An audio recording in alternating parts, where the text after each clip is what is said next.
Hello everyone, स्वागत है Prachi blog events में। कुकिंग ब्लॉग वीडियो में हम बनाने वाले हैं खट्टा तीखा और मसालेदार आम का अचार, जो एक बार बना लिए तो साल 2 साल तक चलेगा, बिल्कुल ख़राब नहीं होगा। तो शुरू करते हैं इसे बनाना। तो सबसे पहले हमें क्या करना है कि आम को अच्छी तरह से धुल के साफ पोंछ लेना है। साफ कपड़े से, कॉटन कपड़े से अच्छी तरह से साफ पोंछ लेना है ताकि पानी उसमें बिल्कुल न रहे। आप वीडियो में देख पा रहे होंगे कि किस तरह से पोंछा जा रहा है। तो इस तरह से हमें अच्छी तरह से आम को पहले धुल के और बढ़िया से इसे पोंछ के सुखा लेना है। पानी बिल्कुल नहीं होना चाहिए, नहीं तो अचार खराब होने का डर होता है। तो इस तरह से अच्छी तरह से साफ करके हमें पोंछ के सुखा लेना चाहिए बिल्कुल आम को। तो आम को जब पोंछ लेंगे और सुखा लेंगे तो उसको हम काटेंगे। तो आप इस तरह से देख सकते हो कि आम को पहले पोंछा जा चुका है और ये अच्छी तरह से सूख चुका है। आम का अचार बनाने के लिए आम वही सही होता है जो बड़ा होता है और जिसमें गूदा ज़्यादा होता है। तो उस आम से अचार बढ़िया बनके तैयार होता है। तो इस तरह से हमें आम कटनी जो होता है उससे हमें आम को काट लेना है। अपने मनपसंद साइज के हिसाब से आप काट लीजिए आम को, छोटा बड़ा आपको जिस तरह से पसंद हो। तो इस तरह से पहले उसे काट लेना है अच्छी तरह से पोंछने के सुखाने के बाद आम को, और फिर इसे हम काटने के बाद धूप में भी डालेंगे। तो सारे आम कट जाएंगे, उसके बाद हम इसे ले चलेंगे धूप में डालेंगे, और इसके जो अंदर का जो पतला वाला छिलका होता है उसे भी हम निकाल कर साफ करते जाएंगे इसी समय। तो इस तरह से आप देख सकते हो कि हमारा आम पूरी तरह से कट चुका है और ये काट के ले लिया है एक बारात में। अब इसे हम धूप में डालेंगे, तकरीबन 2 घंटे के लिए इसे हम धूप में डाल देंगे, जिससे इसमें जो भी मॉइस्चर होगा, पानी होगा, वो अच्छी तरह से सूख जाएगा। और आप चाहे तो पंखे के नीचे भी डाल सकते हो 2-3 घंटा के लिए, ताकि अच्छी तरह से ये सूख जाए। तो इस तरह से हमें आम को अच्छी तरह से फैलाकर किसी चादर पे या इसको अच्छी तरह से हमें सुखा के तैयार कर लेना है पहले इसे। और बहुत ज़्यादा इसे धूप में डालना नहीं है, सुखाना नहीं है, नहीं तो ये सूख जाएगा तो अचार कड़ा बन के तैयार होगा, सॉफ्ट नहीं बन के तैयार होगा। तो इसलिए हमें 1.5 से 2 घंटा ही इसको धूप में डालना है। उसके बाद हमें इसे उठा लेना है धूप से, और धूप से लाने के बाद इसे किसी गहरे बड़े बर्तन में ले लेंगे, जिस तरह से आप देख सकते हो वीडियो में। तो कोई गहरा बड़ा बर्तन हो, परात वगैरह हो, उसमें आप सारे आम को ले लेंगे। तो हमारा आम है 5 किलो के लगभग हमने आम लिया है, और इसे काट लिया है। 1-2 आम खराब थे जिसे हमने निकाल दिया है।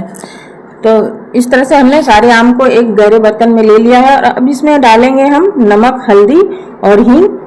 तो इस तरह से हमें इसे नमक, हल्दी, हींग से पूरा लगाकर, और इसे हमें ओवरनाइट के लिए छोड़ देना है, ढक के रख देंगे, ताकि ये अच्छी तरह से इसमें पानी जो होता है रिलीज हो जाता है। और फिर उसके बाद हम दूसरे दिन इसमें मसाले डालेंगे।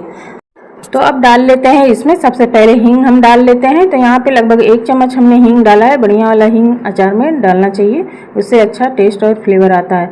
और अब डाल लेते हैं इसमें हल्दी पाउडर। तो आम की क्वांटिटी जितना हो अचार बनाने की, तो उसी हिसाब से आप इसमें हल्दी मिला लीजिए। हल्दी मिलाने के बाद हम इसमें मिला लेंगे नमक। तो इस तरह से हमने यहाँ पे हल्दी डाल लिया है। अब नमक इसमें डालेंगे। तो नमक भी डालेंगे अचार में, और नमक थोड़ा ज़्यादा ही डालेंगे अपने टेस्ट के अकॉर्डिंग। थोड़ा सा नमक अचार में ज़्यादा डालना चाहिए, जिससे अचार खराब नहीं होता है। और हल्दी, नमक और हींग डालने के बाद अच्छी तरह से इसे ऊपर नीचे करते हुए हाथ से मिला लेना है। और मिलाने के बाद इसमें हम थोड़ा सा, और यहाँ पे हमने लिया है नमक को, थोड़ा कम लग रहा था तो नमक डाल के, और इसे बढ़िया से मिक्स कर लेना है।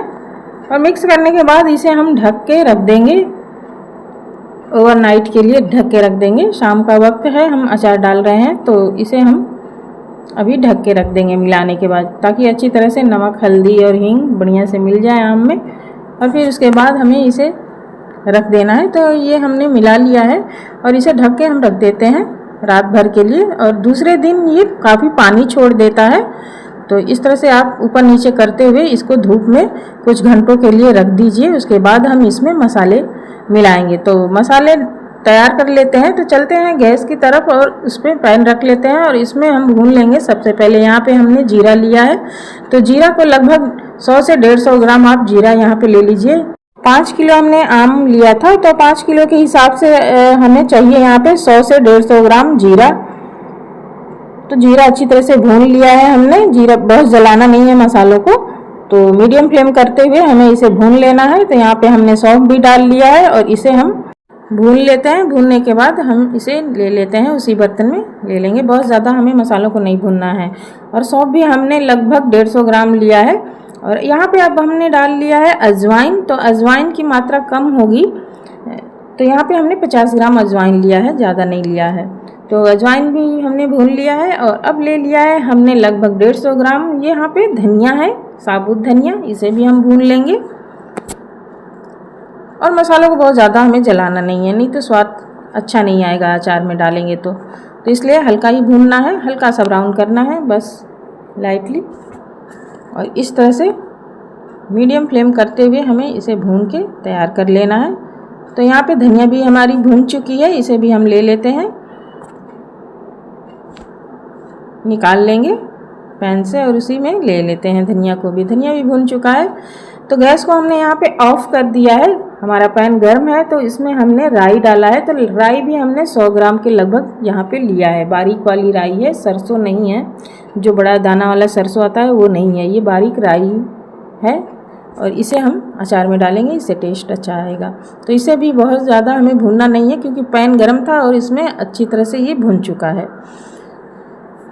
फिर से हमने गैस को ऑन कर लिया है। थोड़ा सा पैन हमारा ठंडा हो चुका था, तो इसमें हमने लिया है यहाँ पे साबुत लाल मिर्च, जो अच्छी तरह से इसे हम भून कर कुरकुरा कर लेंगे, ताकि बढ़िया से पीस जाएगा मिक्सर जार में। तो अभी मसालों को हम मिला के छोड़ देंगे, ठंडा होने देंगे। मसाले अच्छी तरह से जब ठंडा हो जाएंगे तब हम इसको पीस के तैयार करेंगे। तो हमें मसालों को बहुत ज़्यादा बारीक नहीं पीसना है, दरदरा पीस के हम तैयार करेंगे। लेकिन अभी हम छोड़ देते हैं, मसाले हमारे गर्म हैं और मिर्ची भी हमारी करारे हो चुके हैं, जो पीस जाएंगे आसानी से। तो मसाले ठंडा होने के बाद क्या करते हैं, सबसे पहले हम मिर्ची को पीस लेते हैं। तो ले लेंगे एक मिक्सर जार में और मिर्ची को हमें पीस के इसका पाउडर तैयार कर लेना है। जहाँ तक हो सके आप साबुत मिर्ची को पीस कर अचार में डालिए, उससे अच्छा लगता है, देखने में भी अच्छा लगता है और टेस्ट भी अच्छा आता है, तीखा भी होता है थोड़ा। आप चाहे तो इसको स्किप करके यहाँ पे लाल मिर्च पाउडर भी डाल सकते हो। आप जो आपको पसंद हो आप उस हिसाब से इसमें मिर्च डाल लीजिएगा, जो पसंद हो। थोड़ा सा यहाँ पे हमने 1 चम्मच सरसों ऑयल डाल दिया है मिर्च में, ताकि मिर्च उड़े नहीं और वो बढ़िया से पीस जाएंगे। तो इस तरह से हमें इसे पीस के तैयार कर लेना है। तो मिर्ची हमारी पीस चुकी है और इसे हम ले लेते हैं एक प्लेट में। तो अच्छी तरह से इसे निकालने के बाद, क्योंकि हमने इसमें तेल डाला था तो थोड़ा सा चिपक गया है, इसे अच्छी तरह से साफ़ कर लेंगे इस स्पैचुला से और इसे प्लेट में ले लेंगे। तो इसे निकालने के बाद अब मसालों को भी हम पीस लेंगे। तो मसाले हमें दरदरा पीसना है, बारीक नहीं, क्योंकि अचार में जो है ना मसाले दरदरा ही अच्छे लगते हैं, बहुत बारीक नहीं। तो इस तरह से हमने मिर्ची को पीस लिया है, उसे एक तरफ कर देते हैं और अब मसालों को हम पीस लेंगे।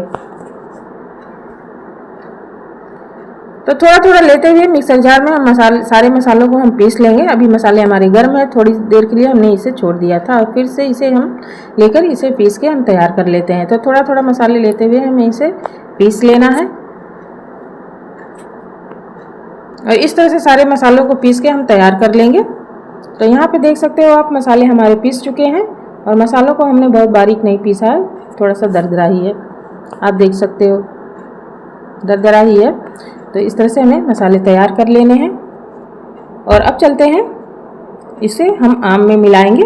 तो यहाँ पे हमने आम ले लिया है। आम को हमने 3 से 4 घंटे के लिए, इसे 2 घंटे 3 घंटे के लिए, जैसा धूप हो आप उसी हिसाब से इसे धूप में डालकर इसे रख दीजिए। उसके बाद हम इसमें मसाले डालेंगे। तो इस तरह से आप देख सकते हैं मसाले तैयार होने के बाद मसाले हम इसमें डाल रहे हैं।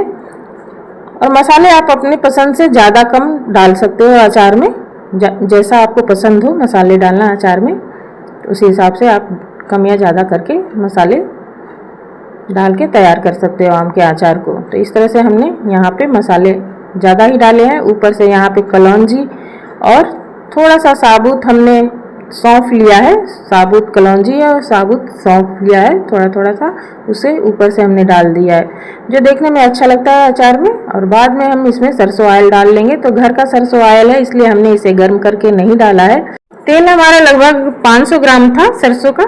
और अब इसमें हम तेल डालने के बाद अच्छी तरह से मसालों में मिक्स कर लेंगे। अगर आप मार्केट का सरसों का तेल डाल रहे हो तो उसे अच्छी तरह से आप गर्म कर लीजिए। पहले गर्म करने के बाद उसे ठंडा कर लीजिए। ठंडा करने के बाद इसे आप अचार में मिलाइए तो ज़्यादा बढ़िया रहेगा।